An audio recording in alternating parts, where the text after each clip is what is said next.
And thanks so much. Thanks, Jeff, for your words, for your kind words. It's a pleasure to see you all. As Katie was saying, it's like, seeing real people and the faces of people and, enjoying being together. So we're going to start with this first panel, and we're going to talk about strategies for dry years. And as you know, this has been the driest 3-year period on record. We have seen hundreds of thousands of acres of farmland going followed, thousands of wells gone dry too. We have seen also the ecosystem suffering, as Jeff was pointing out. Our cities fared a little bit better, although there are many that are seeing their supplies constrained.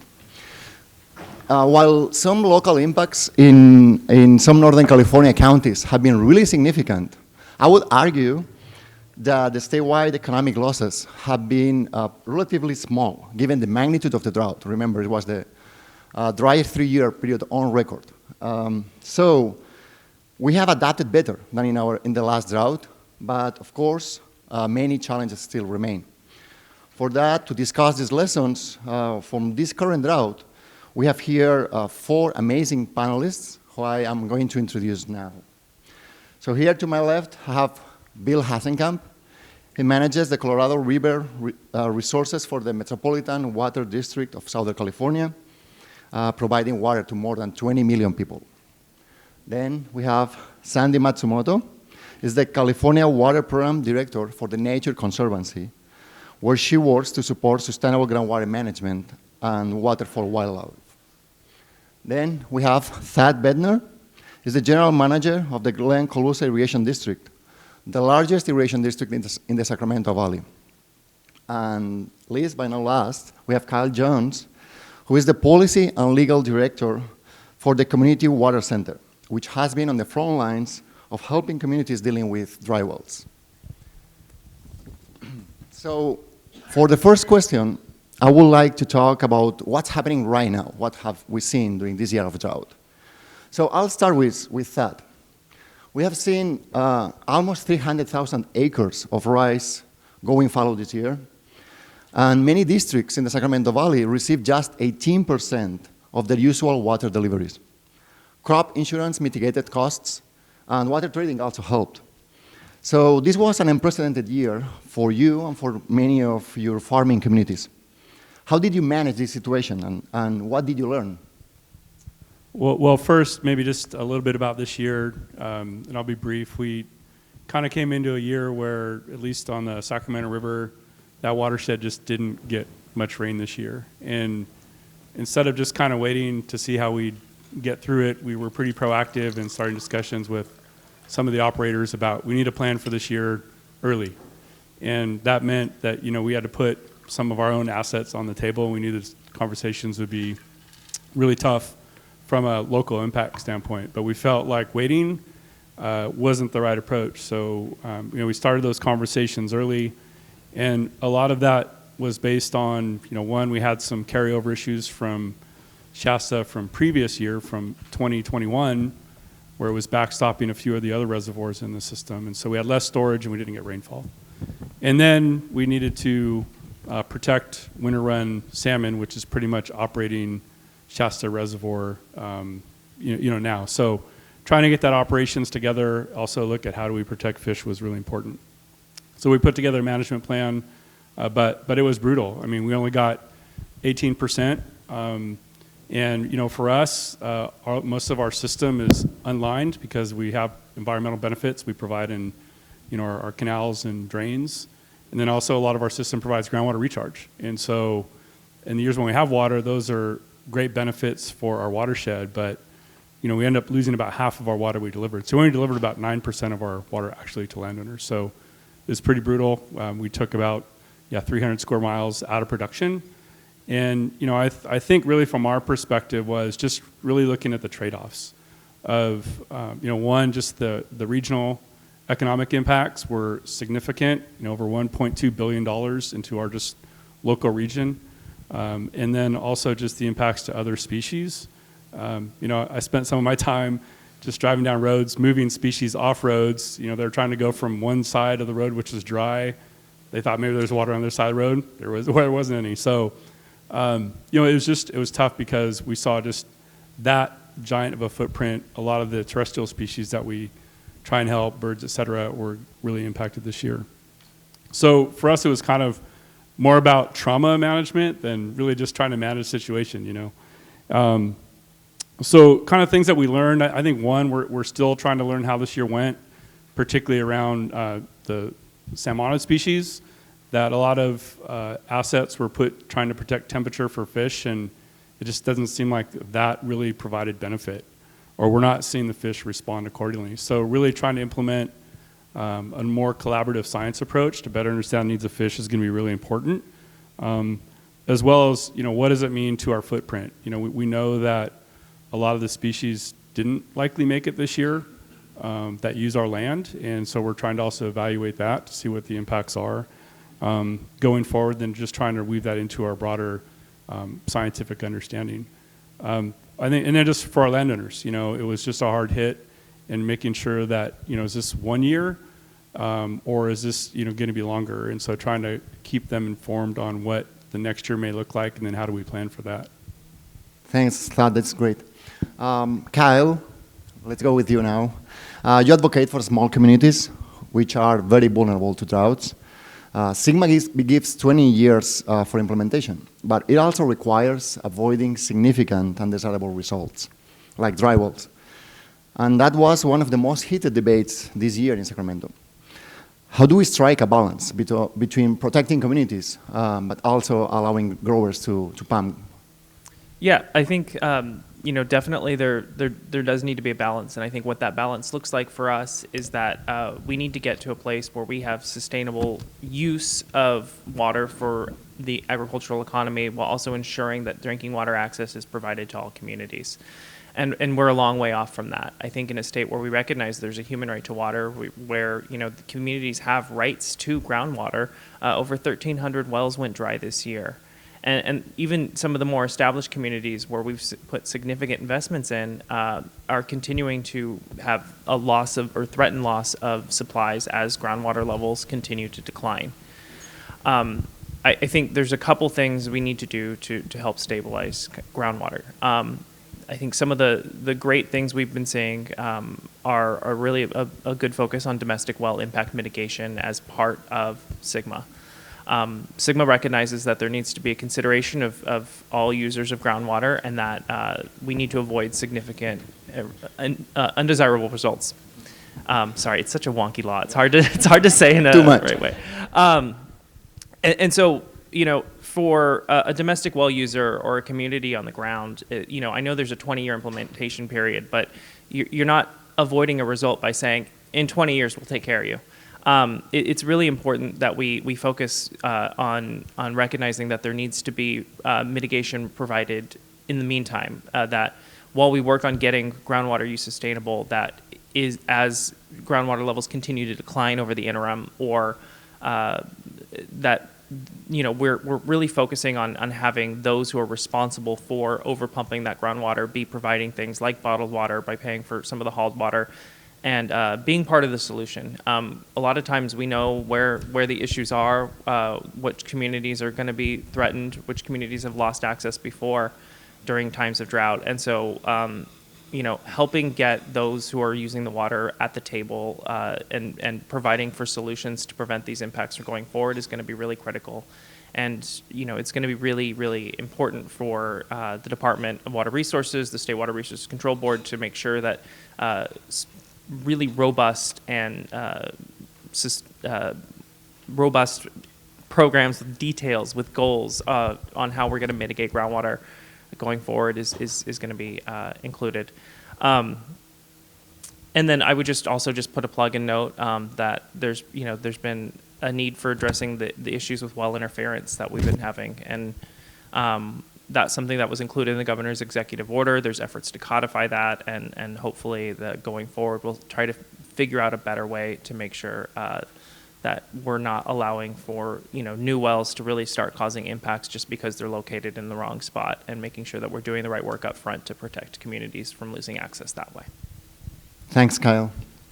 Let's go with Sandi. Sandi, Thad was mentioning a little bit about environmental issues.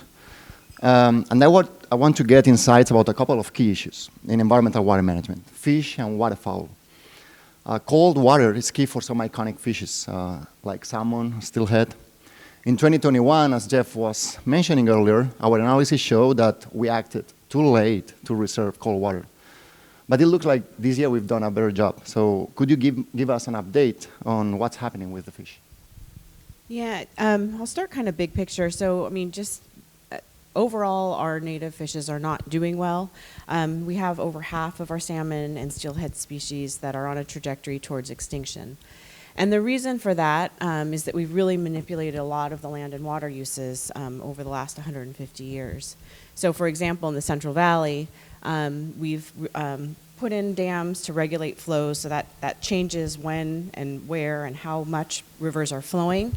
But it's also in the process cut off 90% of the spawning and rearing habitat that these fish rely on. So there are multiple impacts that are happening from these historic uses that we've so I don't want to be doom and gloom, though. I think some of what we've learned has just been in what we can do. That's a positive action during drought.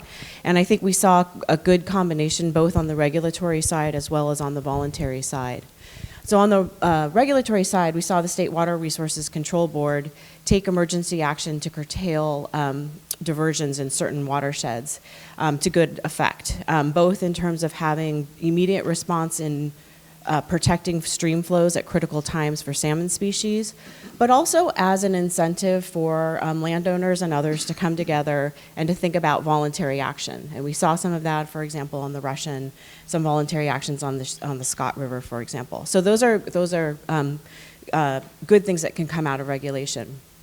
On the voluntary side, there's been a ton of work by water districts, farmers, NGOs, academic institutions coming together to put out programs.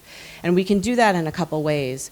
One is kind of short-term emergency actions around providing the basic functions that these fish need, so kind of food, flows, and habitat. On an emergency basis, in particular, we can pump up the food production. And Jacob Katz at CalTrout has done a wonderful job of doing that. Working with the farmers in the Sacramento Valley. They put out he's got, I think, 30,000 acres enrolled in his fish food program, which basically floods farm fields to pump out bugs. They're producing bugs, and then they're flushing that water back into the Sacramento system, timed right to be feeding the fish. And so he's really ramped up that program with state funding. And then there's the long-term projects that we have to get done that really address the habitat constraints.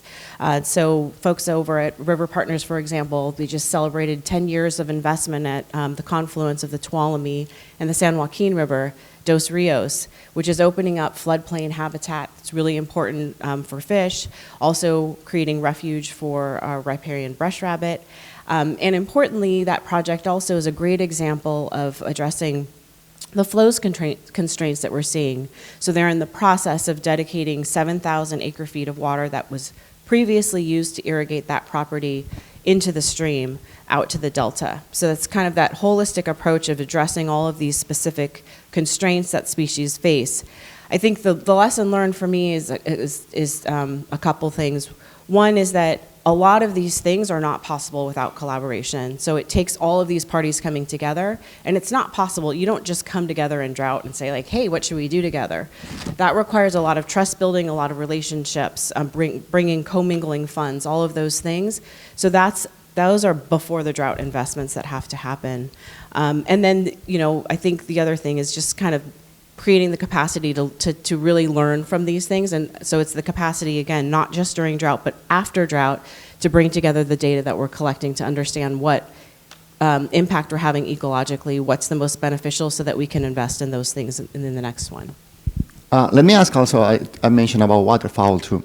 We're doing a better job allocating water for refuges, especially since the 1990s. But the current drought has been really challenging, especially as Thad was mentioning in the Sacramento Valley, where we have all this rise that was followed this year. So how are we doing with waterfowl? Yeah, so again, context setting. So 90% of the historic wetlands that the Pacific flyway birds rely on are gone. And so what these birds rely on now is a combination of wildlife refuge lands that are protected public lands, and then a farming matrix that's flooded and creating habitat, not just flooded fields, but also grain fields that provide food. So we really suffered a double whammy in terms of what happened to birds this year, because the water for the refuges, those public lands, was cut along with the contractor water to 18%. And then in addition to that, we saw a whole bunch of land in the Sacramento Valley, as Thad mentioned, fallowed. That especially in rice was problematic, because those are the flooded fields where the birds go and roost and feed, and in the grain fields that have been fallowed in order to transfer water, usually over to permanent crops. Again, I want to kind of identify some of the positive things that have come out of this. There were a number of programs that were run. The state invested a ton of money, and I think we really filled the habitat gap. And that's important because when these birds don't have enough habitat, they crowd into fields and they can spread a lot of diseases. And in fact, they're already detecting avian flu out there right now. And so being able to spread the birds out as much as possible is really important. So the Rice Commission, along with a bunch of partners, ramped up a program that they have called Bid for Birds. That was a big piece of it. The Nature Conservancy has been running a program called Bird Returns, and this year we brought together a bunch of partners, Audubon, Point Blue, Ducks Unlimited, Cal Waterfowl. Everybody kind of came together with funding from Department of Water Resources and Department of Fish and Game to really ramp up that program into new geographies and in terms of acreage. And together these programs have been able to really plug a gap, and I think we put out about over 50,000 acres of habitat working together. So those are kind of really, ways that we built on existing programs and relationships to step up to the moment. And then the other thing I wanted to mention is just yesterday, the Delta Conservancy announced their program, and they've evolved. So last year, they had a drought response program that really responded to wanting to do water conservation to address flows in the Delta for water quality issues. This year, they evolved to include bird benefits, and they've more than doubled acreage and doubled participation. So again, it's building on these partnerships and having these conversations and trying to solve for multiple problems. And of course, it doesn't hurt to have a whole bunch of state funding to help bolster the efforts. Thanks, Thad, just because, I would like to give you the floor also because you have been dealing with issues too, so would you like to share some insights on that? Especially thinking about the waterfowl. Yeah, I think, like Sandy said, I think there's been some successful programs. The thing is just we're not sure yet because, birds are just now coming down into the system, so how much will it get pressed on a reduced footprint, what avian flu issues. So again, a lot of work has been done to make sure we're providing that, both the refuge habitat and other land use habitat for the birds as they come. Klamath was no water in Klamath. So these birds are coming down here, they haven't stopped. I mean, they're starving, and then they're coming here, and there's just no habitat. So I think it's going to be a real concern, and it's going to be, we just have to wait and see. Again, I think that's where the monitoring, the science is really important to really understand these trade-offs, because every decision these days is a trade-off. It's not you get something for free. It costs something somewhere else, and are we valuing that and making sure when we go into making these decisions we're understanding what those trade-offs are, and we're all, agreeing and owning that. It's not one party owns the outcome, but we all have to own the outcome. Thanks, Thad. And now let's go with Bill. I mentioned earlier that cities have done better during this drought, and in Southern California, especially, got into drought conditions later than northern regions in the state. And this year we've seen a lot of improvement in conservation and also in supply-related projects. But agencies that rely on water from the statewide projects are still vulnerable. So how have Southern California and the Met service area been doing this year, and what should we expect for next year? So Winston Churchill once said, to improve is to change, and to be perfect is to change often. That's a difficult lesson for me. When I think I've got everything figured out, I realize, no, I have to keep changing. And it's difficult for organizations. our organization did something very difficult this year. We had to restrict deliveries to 1/3 of our service area despite having a record amount of dry year storage reserves available to us. The old model that Metropolitan had successfully implemented for decades of taking water in wet years, storing it, delivering it in dry years, and adding it with transfers, didn't work this year. And the drought became so severe that that model then failed. And the message now is location, location, location. I used to live in Walnut Creek, and East Bay Mud was on one side of the street, and Contra Costa Water District served the other side of the street, and the neighbors in the same city had different levels of reliability, and they couldn't understand why the neighbor had a different reliability than us. And but when I was here, I said, well, it's because there's no Metropolitan Water District of Northern California, because we have a regional approach. But now here in my neighborhood, I live in Los Angeles, and just down the street is Culver City, we have a different reliability. And so it's something that we are having to address. And we have 6 million people now that are on human health and safety needs. That 6 million people, I work on the Colorado River, so that's equal to a population larger than the entire state of Colorado, are now having to reduce their use, either 1 day a week watering or a strict volumetric limits. And the good news is that those agencies have stepped up. They've reduced their use by 35% from an already reduced use before. We track their water use every single day. We get emails, and we see that they're currently 4% under their volumetric targets. So they're exceeding their expectations, and if that's true, that extra 4% we can save a little bit for next year. If we just a little bit makes a big difference.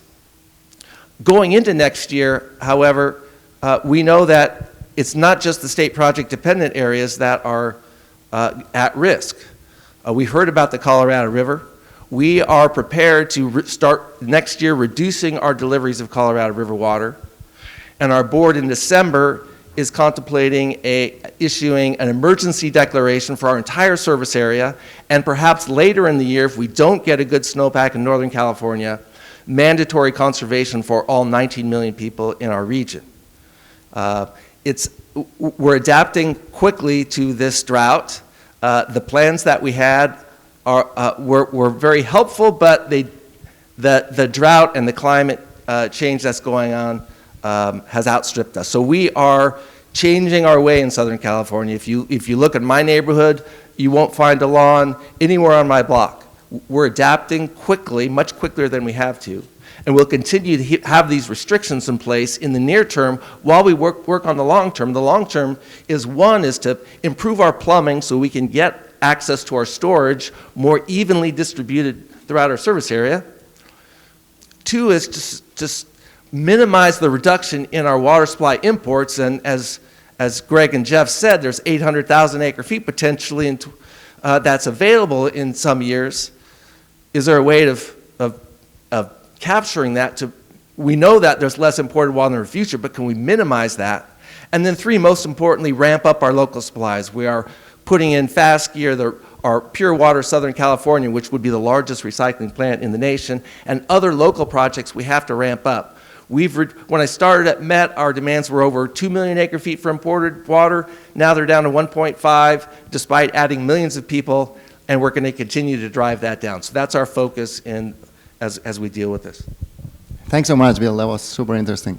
We're going to have a Q&A session later, and I would like to remind also for the audience, for the online audience, that if you want to ask questions for our panelists, you should send an email to ppiceventquestions@gmail.com. So with that, I will go with the second question, where I would like to deal with, how can we improve resilience in the future? So I'll go again with Bill, and I would like to talk about the Colorado River. We know that the conditions in the Colorado are like the elephant in the room. Jeff mentioned that too. but that nobody talks about, especially here in Northern California, I think. So could you explain how conditions on the Colorado affect Southern California and also more generally California as a whole? And what are the plans to deal with future droughts? So I would have to dispute a little bit. I think people are talking about the Colorado River, even here in Northern California. 100 years ago, next Thursday, the 7 states got together in Santa Fe, New Mexico, and negotiated a historic compact to allocate water on an international river.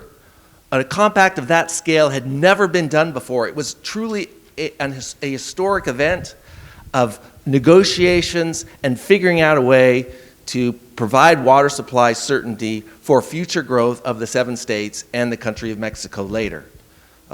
It wasn't a perfect agreement, but nonetheless, that agreement paved the way for the building of Hoover Dam, for Metropolitan to tap into the Colorado River and bring in water starting in 1941, and let the Southwest grow into the powerhouse that it is. The winter vegetables of the U.S. are produced in the Colorado Basin. The economic engine of the Southwest all grew because of that compact 100 years ago next Thursday. And I had thought in my career as I go towards this historic day that there would be a big ceremony, a big commemoration acknowledging this historic agreement, but instead it's crickets. And instead people are throwing grenades at the compact and the agreements on the river. The states have been realizing, as Jeff said, we are now at record low levels in both reservoirs and dropping fast. The Colorado Basin is ground zero for climate change, and we have to change our ways, and we have to do it now. We've used up our buffer zone. We had 60 million acre-feet in storage 20 years ago. That's a huge buffer, and now we're close to power pool generation at Lake Powell. A few years we could be at power pool at Lake Mead, and a few years after that, dead pool if we don't adapt quickly. So what's happening right now on the river is the federal government has started a process for new shortage guidelines that will be in place in July of next year. They're doing a supplemental EIS to the 2007 guidelines, which had all of the rules on the Colorado River, but clearly the shortages in those guidelines weren't enough. And so these new shortages could be quite large, depending on, you know, if the next couple years are as bad as the last few years, millions of acre-feet of shortages. Now, California's already been through this dance once before. 20 years ago, we did reduce our use. We stepped up and permanently cut back our use in 1 year by 20%. We did that by ramping up our local conservation, and San Diego County Water Authority and Metropolitan, the state of California, partnered with agricultural entities to reduce their use while keeping the ag in production. We're going to have to do that on a monumental scale over the entire basin over the next year, maybe 2 years. And this is where you all come in to help. What does the Colorado River mean to anyone in California? Well, we have an interconnected system. I mean, indirectly, we all like to eat, most of us like to eat vegetables, and if you eat vegetables in the winter, most of them are irrigated with Colorado River water. But also, the fact that Colorado River water comes to Southern California, Metropolitan doesn't need as much water from Northern California. While 6 million people are only getting water from the State Water Project this year, 13 million people in Southern California are only getting imported water from the Colorado River. And as that Colorado supplies drop, there's more pressure on Northern California. So it's in our collective interest to have a reliable supply from the Colorado River. And that's where you all help in, because this process is going to be contentious. Other states are looking at California and saying, you need to do more. We don't like that California is the high priority. You need to cut back. And so there will be this public process. There'll be chance for comments and input, and we will be reaching out to our friends and partners in the state to help us as this uncertain process goes along. So it's the 100 years ago set the course of the river for the last century, and I think the next year or two will set the course of the river for the next generation or two. I would like to add something, and this has been a master class on systems thinking. Systems are interconnected, and this is great to understand how California water systems are actually interconnected. So let's go, Kyle. To improve small communities' drought resilience, the state has been working with county-wide drought contingency plans. It's also putting a lot of money on system consolidation and improving water quality. But these solutions will take some time. So are we on track to ensure water resilience for all Californians, and what should we do better? I mean, I hope so. I think you really, I mean, these do take time. I think when we passed the Safe and Affordable Drinking Water Fund, set up the SAFER program, we really saw the Water Board increase the amount of work it's doing to get to solutions for communities. But at the same time, we're entering a lot of communities where the problems are much more deeply rooted and they're more difficult to solve. You know, we're working in communities like Orosi and East Orosi, trying to get a consolidation done there, and it's been proven really challenging to get, you know, not only get the community organized, but to get East Orosi and those residents ready to be, you know, join and kind of enter into with Orosi and have one system, but also getting Orosi on that page too. And so where there's been historically, in some cases, even just animus towards between communities in some instances, it's really difficult to just say, okay, we're going to put a pipe between them. It's not that simple. It's also, you know, if we're trying to find communities where there's domestic well owners, we're telling those people, you have to give up your well in some instances, or you have to be put on a system where you have to pay a bill for the first time. So I think there's a lot of hard work that needs to be done. Thankfully, we have a great historic level of funding to get there. And that we hope that with those investments, we can continue to accelerate and continue to make process improvements to get that done. I think the drought contingency planning portion is going to be critical. That came from SB 552 last year. As a former land use attorney, I love that bill because it really sought to do two things. It's really sought to get local governments to help plan for long-term solutions for drinking water. And it also sought to create minimum resiliency requirements so that water systems can prepare themselves for increasing droughts that we're going to face with climate change. So what we're seeking to do is create these plans. We're looking at having counties actually talk about how do we provide bottled water service in emergencies. Tulare County does that right now, and through the work of the Water Board and with SAFER, we have emergency bottled water in you know, southern San Joaquin Valley. We actually provide bottled water service on the Central Coast in Monterey County, but that's not everywhere. And I think we saw with this drought an increase in the number of folks who are losing access to water, particularly in the northern part of the state, and in a place where there aren't bottled water services like that. So having counties plan for what do we do, how are we providing that service. Again, drinking water mitigation being a part of something that counties have to plan for. You know, we're working on the GSA level, but I think it's important to have counties have a place there, since they, you know, people don't, if someone loses access to water, they don't think, oh, what's my GSA? You know, county governments are usually the place where things like that are held, where human services are provided, and so having that be a place where people can go is important. But then also planning for long-term solutions. And I think that's going to be great to have those local governments who are closest, who know those communities best, be working together to figure out not only what are the communities that are at risk for losing access to water, but what are the potential solutions, and how do we start identifying those communities and start talking about what are the possibilities to get that done. And then from there, you know, the other parts of the bill, trying to fund and making sure that we prepare water systems with things like backup water supplies, backup wells, interties, mutual aid agreements with other systems so that as droughts continue to develop in the state and also develop in kind of unique ways that we're trying to be as prepared as possible. So hopefully that, we'll see some movement. I know DWR is working really hard on getting guidance out there. There is funding available, we heard, for counties to get these plans done, and so we hope that we can get these in place so then we can start, getting even more funding and more focus on getting these projects done. Thanks so much, Kyle.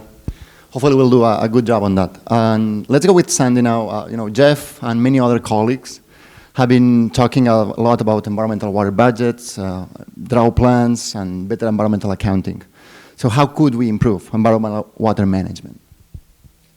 Yeah, where we are now is largely what people call environmental water is for endangered species, around the Endangered Species Act. So it's the minimum needed to help particular species not die. And we're doing that not just during drought, but during wet periods as well. So that bare minimum for the ones that are about to blink out is not the way to manage. I don't consider that an environmental water account or a real way of managing water for the environment. So I think what PPIC and others are advocating for is really to protect water. If we care about these species and we want them to get to a place where they can thrive, we really have to dedicate water to them, protect water for them as a priority within our water system.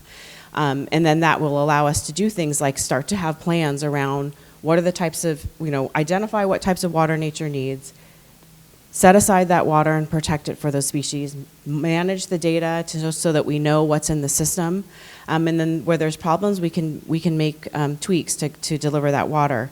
So that's kind of the big picture piece. I do think there's one lesson learned out of this last drought that we saw, particularly around the fallowing that's been going on in the Sacramento Valley, is just to think about, as we fallow lands, what are the impacts to species, particularly migratory birds, giant garter snake, and can we just, instead of transferring the Bureau of Reclamations and Department of Water Resources, have policies that require, if you're going to fallow these lands for a water transfer, we want it bare, and that means that it's no good for habitat.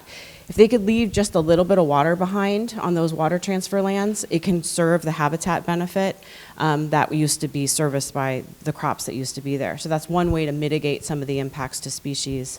And then finally, I think the environmental water and these programs that are plugging the gaps really require sustained investment also in the NGO community so that we can be there and ramp it up during the drought and have these programs, but it requires all that foundation building, the collaboration building, the relationship building in between the droughts as well. Thanks so much, Sandi. And let's finish up this round of questions with Thad. I know it's difficult to see during years like this, after what we were talking earlier about so many acres of farmland going fallowed, but California's farmers have a history of adaptation, and they have also endured other difficult transformations.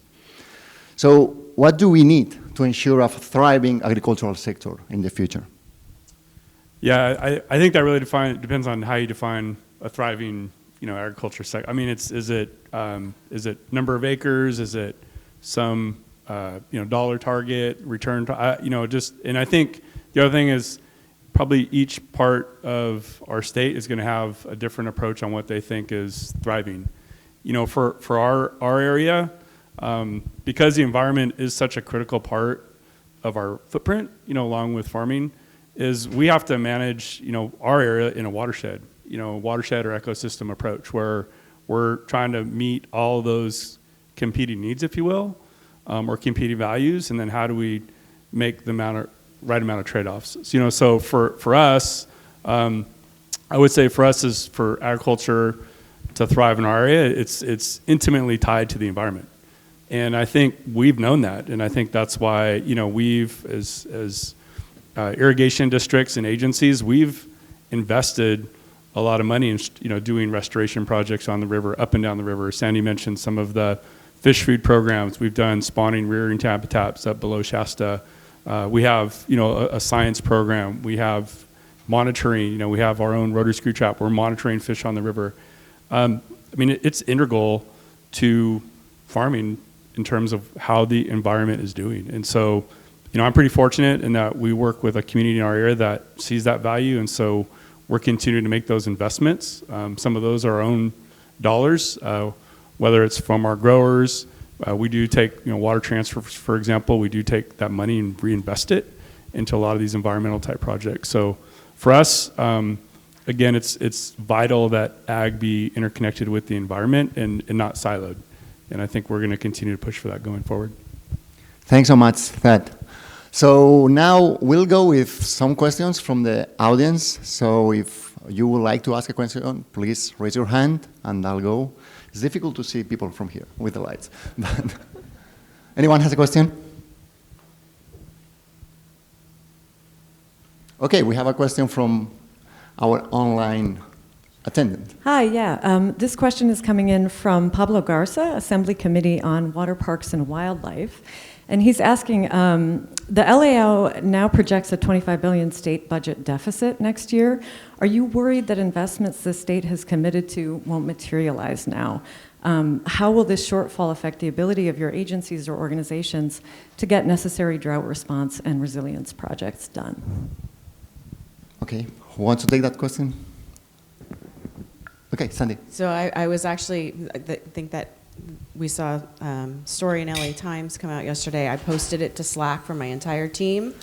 And I said, a lot of the funding that's come in the last couple of years has been general fund funding. And so with this deficit, they can come back and claw back that funds and start to plug the holes that are emerging. So anything that's not encumbered, it sounds like is up for fair game. And it has us panicked. And it's making it really hard to plan for the things that we just finally got the momentum to get the things moving. And we're right at the point of being able to, we've built, found the ways to get these things done. It takes a lot of legwork to come together, especially in these collaborative situations. In many cases, we're on the brink of kind of taking things to the next level or implementing new things, and we were building towards spending that funding. And now we're faced with, we don't know if it's going to be there. And the impact, so from an NGO perspective, it impacts our ability to, for example, at the Nature Conservancy, get an internal loan. Like in some cases, we would step up and fund it on our own and come back and get a backfill from the state because there's a lag between when we ask for the money and when the state provides the money. Now we don't know that they can pay it. And so that puts a ton of uncertainty in play that's going to slow down what we're doing for drought response. So the more that, to the degree that the state can help provide assurances and help provide some guidelines around what funds are safe and under what circumstances, it would help us because we don't want to waste a bunch of energy trying to build for programs and promising farmers that we can deliver programs that are not actually going to be things that we can deliver on. Thanks, Sandi. Kyle? Yeah, I would just add to that, I think there's, looking at the needs out there, we're happy that there's a lot of investment from the federal government when it comes to the infrastructure through the SRF. And I think that just speaks to going forward as states have limitations on what they can spend and what they can raise. We hope that we continue to see more investment on the federal level going forward. I would note that thankfully, SAFER is not general funded, so we'll still be able to do the work we're doing on getting out in community and doing outreach, providing technical assistance towards those projects. But one thing we're hoping to still see is that the general fund support materialize for the emergency. That drought emergency is still funded because we can't just say, oh, there's a budget deficit. Sorry, folks, you're not going to get your hauled water this year. That's got to be something we still prioritize. Thanks so much. Any question from the audience? You're shy. Okay, here we have a question. Wait up for the mic. One second. Okay. Thank you. You're going to hold it? Okay, thank you. Well, that threw me off. So no one here represents, either on this panel or any of the other panels, any of the federal contractors and what's happened south of the Delta to them. Glenn-Colusa got cut to 18%. We got cut to 0%. We can't cut anymore. There's nothing left to cut for the second year in a row. So how are you addressing that is really the question. First off, why aren't they on the panel? Why aren't they represented here? And if there's a very good reason for that, what are you doing about it? So we'll just decided that was, this year, we've saw in the maps that the Sacramento Valley had actually the largest impact, so that's why we decided to bring that. But if anyone wants to comment, Thad, you want to comment on south of Delta issues? Well, I mean, we're also part of the Central Valley Project as a settlement contractor, so I think, we try and work with the project as a whole. I mean, ultimately, this year, just based on how reclamation allocates the water internally, I think a lot of areas were hit. We have districts adjacent to us that are also water service contractors like South of Delta, and they also got 0%. So the other thing we were doing was also trying to assist our neighbors in the little amount of water we had. We delivered some water to the refuge because they needed water. We worked with our neighbors if they needed water. So it was, again, kind of a all hands on deck, but I think just given how this year came upon us, it was more reaction, crisis management, than anything else. And so, I think going forward, obviously working with South of Delta folks is always a priority for us as contractors within the Central Valley Project. And I think Aaron's also, the next panel could probably speak to South of Delta items. Yeah. Thanks so much, Thad. More questions? One second. I'm waiting. Yeah. You have experience, I know that. Thank you. My question is about governance, which we haven't talked about so far. For the most part, we have inherited governance mechanisms from the distant past that were created under very different circumstances. Do you think we need some governance reform so we have the ability to get more collaboration and more comprehensive solutions on the table? That's a really great question. Governance. Kyle? Yes, I think one of the areas that's really causing concern for us is honestly how SGMA was set up and how the governance of most of the GSAs is by the growers and those who caused the problems that we saw in the first place.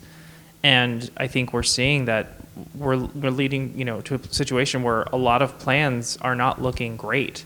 And in our view, a lot of plans should be rejected and sent to the board. And I don't even know if that's even feasible to do given how much work that puts on the state. And I think if we just had different, more requirements from the state level to say that what governance should include, whose voices should be at the table, whose voices should be making these decisions, that we would have better outcomes that actually reflect the priorities we're trying to address as a state. Great. Anyone? Yeah, no, I totally agree that we need a different style of governance. I mean, even these new programs like SGMA is a siloed. I mean, that's another group, and that's doing a different thing with a different structure around counties or agencies or landowners, like you said. Surface water is managed differently. The environment's managed differently, and it's just not working. I mean, it's just not. And so again, I kind of go back to. And what happens is we make a decision and we think it's good here. If we deliver water less here, that's good. We can put it over here, but then there's less groundwater recharge and all of a sudden our wells start drying up. And everybody's like, well, why did that happen? Well, we could have, if we would have worked within, again, I'm very much about more of a watershed, and we need to make sure we have all the interests within a watershed, understanding those trade-offs. That's the only way we're going to move forward. So somehow we do have to look at governance that can do things more in that style, and then how do we work with the agencies, which typically are maybe not quite as nimble or have other requirements where they can't participate in those types of venues. We need to be able to bring them in. They need to be stakeholders and also helping in some of those watershed-based decisions. Thanks so much, Thad. I would just add that our latest panel today will deal with more governance issues, I think. So more questions from the audience. Sarah from online. Hi, this question is coming from Michael Cohen of the Pacific Institute. And he's asking, given that carbon emissions are a key factor driving aridification and the shortages we're seeing in California and the Colorado River Basin, and that one of the state's largest end uses of electricity is treatment, heating, and conveyance of water in California, what specific actions are water agencies taking to reduce their own carbon emissions? I will go with Bill with that. You are the urban guy here. Well, We are putting in a lot of solar panels and on our region to try to develop some sustainable energy. And I'll stop the question there. I'll stop the answer there. Anyone wants to take pass? I'll just do some self-advertisement. We were yesterday wrapping up a water energy fact briefing. So that will be, I think, coming out in a couple of months or a month, I think, right? Okay, so we're gonna go with the last question. So if anyone has a really question that they want to ask, or we'll go with it. Yeah, here. Good morning. I'm just going to riff on the introduction of energy into this conversation. Hydropower is huge in the West, and we haven't really talked about that as a competing interest in terms of water use, water availability. We did talk about it a little bit in terms of power pool and dead pool earlier with the Colorado River. But in terms of governance, in terms of public policy strategies, it seems to me that we need to integrate what we're doing in water with what we're also doing in terms of building a carbon-free or carbon-reduced energy future for our state and our nation. Anybody have some thoughts about that they would like to share? Thanks so much. Anyone want? Yeah. Yeah, I mean, power generation is huge. On the Colorado River, it's the most dammed river in the United States, for better or worse. And when Lake Mead is full, we get enough power. I mean, Metropolitan is the largest consumer of power from Hoover Dam, and we get enough to move almost a full aqueduct when Lake Mead is full. So all renewable energy to pump water all the way from Lake Havasu to our service area. But now as Lake Mead is dropping, we're about 60% of the amount of energy that we used to get, and overall, we are seeing that drop in clean renewable energy. So there's another incentive to keep the reservoirs high, not just for our own protection, but also, yeah, energy is really important. The trade-off there is evaporation is really high out there, and with a drier atmosphere, keeping Lake Mead full, for example, would be great, but there's 900,000 acre-feet a year of evaporation. So there's that trade-off of how full you want the reservoirs, how much power, and what are you willing to sacrifice for that. Thanks so much. And that was our time's up. So I would like to ask you, it was an amazing panel. So I would like to ask you for a round of applause for this panel.